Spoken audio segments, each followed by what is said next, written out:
हाय, मी प्रतीक्षा. आणि जसं की तुम्हाला माहिती आहे, थंबनेल पाहून तुमच्या लक्षात आलंच असेल की हा व्लॉग कशाबद्दल आहे.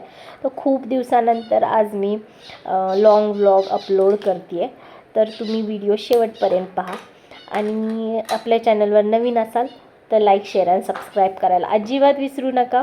आणि आपल्या चॅनलवर तुम्हाला कुकिंग, व्लॉगिंग, ट्रॅव्हलिंग, मेकअप याच्या रिलेटेड तुम्हाला आणि रिव्ह्यू या प्रकारचे व्हिडिओ पाहायला मिळतील. जर तुम्ही ह्या टॉपिकवर इंटरेस्टेड असाल तर नक्कीच आपल्या चॅनलला सबस्क्राईब करा.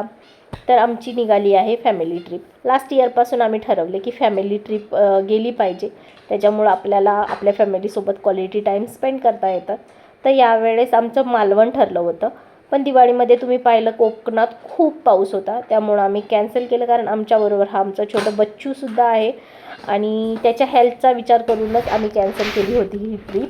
कारण त्याचं म्हणणं असतं की स्पेशली मला पाण्यात खेळण्यासाठी जायचं असतं.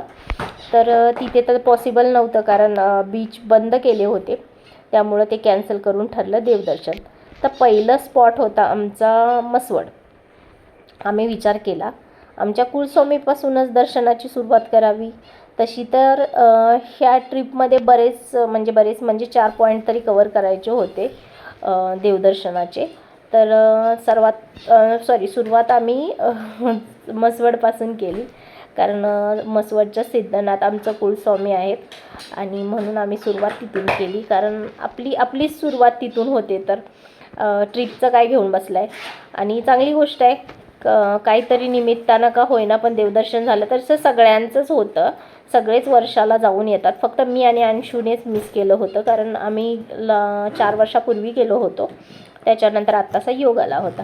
तर सर्वात पहिला आम्ही मसवडला गेलो आणि तिथे आपल्या सिद्धनाथाचं दर्शन घेतलं. आणि त्याच्यानंतर पुढचा प्रवास पुन्हा चालू झाला. तिथे थोडीशी खरेदी केली मसवडमध्ये.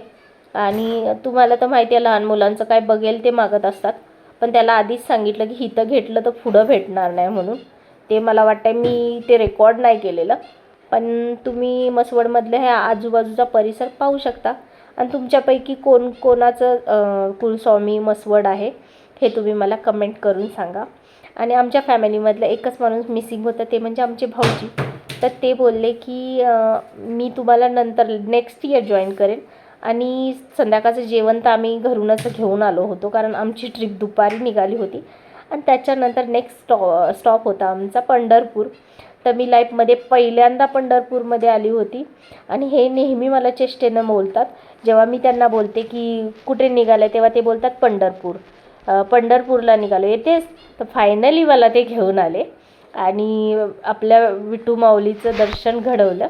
तर मस्त दर्शन झाल्यानंतर ॲक्च्युली मुखदर्शन झालं, कारण खूप मोठी लाईन होती. कारण आता कार्तिकी एकादशी होती, त्यामुळं गर्दी तर होती आणि दिवाळीच्या सुट्ट्यांमुळे पण गर्दी होती. आणि आहोंनी मला फिरवली पंढरी फायनली. त्याच्यानंतर हरिहर बाबा महाराजांचं मंदिर आहे. तिथे आमच्या आई नेहमीच वारीला येतात, त्यामुळं त्यांच्या ओळखीनं आम्ही त्या मठात राहिलो होतो एक रात्र. आणि सकाळी 5:15 वाजता आई आणि काकी गेल्या होत्या चंद्रभागेत अंघोळ करण्यासाठी. आणि मी गाडीत बसूनच त्यांची वाट बघत होती. वाट बघण्याच्या पहिला पण मी एक चहा घेतला, म्हणजे वाट बघून मी बोर झाली होती म्हणून चहा घेतला. आणि त्याच्यानंतर आमचा पुढचा प्रवास चालू झाला. तर तुम्ही पाहू शकता, असा मस्त हार त्यांनी सकाळी सकाळी विकत घेतला होता. आणि फ्रेश फुलं बघून आपला मूड पण केवढा फ्रेश होतो ना. आणि फिरायला जातो आपण, जेव्हा ट्रॅव्हल करतो तेव्हा आपण कंटाळत नाही. कंटाळा तर आपल्याला घरी गेल्यावर येतो. हे बघता बघता आपण पोचलो पण तुळजापूरमध्ये. पण तुळजापूरमध्ये पोचल्या आम्ही लगेच दर्शनाच्या लाईनमध्ये नव्हतं उभं राहिलो. हे बघा, नाश्ता करण्याच्या लाईनमध्ये आम्ही उभं राहिलो होतो. आणि नंतर आम्हाला असं वाटलं की खरंच ते गरजेचं होतं. कारण आमचे तात्या बोलत होते की आधी दर्शन घेऊया नंतर नाश्ता करूया. पण तुम्हाला खरं सांगू, त्या लाईनमध्ये जेव्हा उभी राहिली तेव्हा मला असं वाटलं माझा डिसिजन एकदम करेक्ट होता की आधी नाश्ता करून नंतर आपण दर्शनाला गेलं पाहिजे. 4 तास त्या लाईनमध्ये उभं राहिल्यानंतर आमचं फायनली तुळजापूरच्या देवीचं दर्शन झालं, तुळजाभवानी मातेचं. मी तिकडे पण फर्स्ट टाईम गेली होती आणि गर्दी तर खूपच होती. आतमध्ये गाभाऱ्यात गेल्यामुळे इतका अंधार आहे. आणि त्याच्यानंतर तिथं मी चुडा पण हा भरला, जो की तिथं गेल्यावर स्पेशली भरला जातो. आणि खरंच खूप छान वाटत होतं, वातावरण पण खूप छान होतं. तिथं आम्ही धर्मदर्शन घेतलं, मुखदर्शन नाही घेतलं. पण मला असं वाटलं की मुखदर्शन घेतलं असतं तर पुढचा प्रवास आणखी इझी झाला असता. पण नाही, जे आपल्या नशिबात आहे तेच होतं. आणि पुढे आम्ही निघालो अक्कलकोटला. लास्ट टाईम पण म्हणजे 2-3 महिन्यापूर्वी पण मी अक्कलकोटला गेली होती. आणि जसं की तुम्हाला माहिती आहे, स्वामींच्या परमिशनशिवाय आपण अक्कलकोटला जाऊ नाही शकत.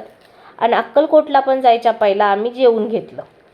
आणि जेवल्यानंतर मग आम्ही गेलो होतो अक्कलकोटला. आणि अक्कलकोटला फक्त गेलो नाही तर तिथं आम्हाला आरतीसुद्धा मिळाली. खरंच मला एवढं प्रसन्न वाटलं. पूर्ण दिवसभराचा थकवाच निघून गेला. कारण 4 तास लाईनमध्ये उभं राहून खूप थकली होती मी. आणि खरंच खूप छान वाटलं. आणि तुमच्यापैकी कोण कोण ही गोष्ट म्हणजे ह्या गोष्टीशी ॲग्री करतं की स्वामींनी बोलवल्याशिवाय आपण तिथं जाऊ नाही शकत. आणि गेलो आणि वरतून आम्हाला आरतीसुद्धा भेटली. फक्त ना एकाच गोष्टीमुळे मूड खराब झाला, तो म्हणजे फक्त वटवृक्ष मंदिरात आणि खंडोबाचं मंदिर आहे तिथेच फक्त माझं दर्शन झालं.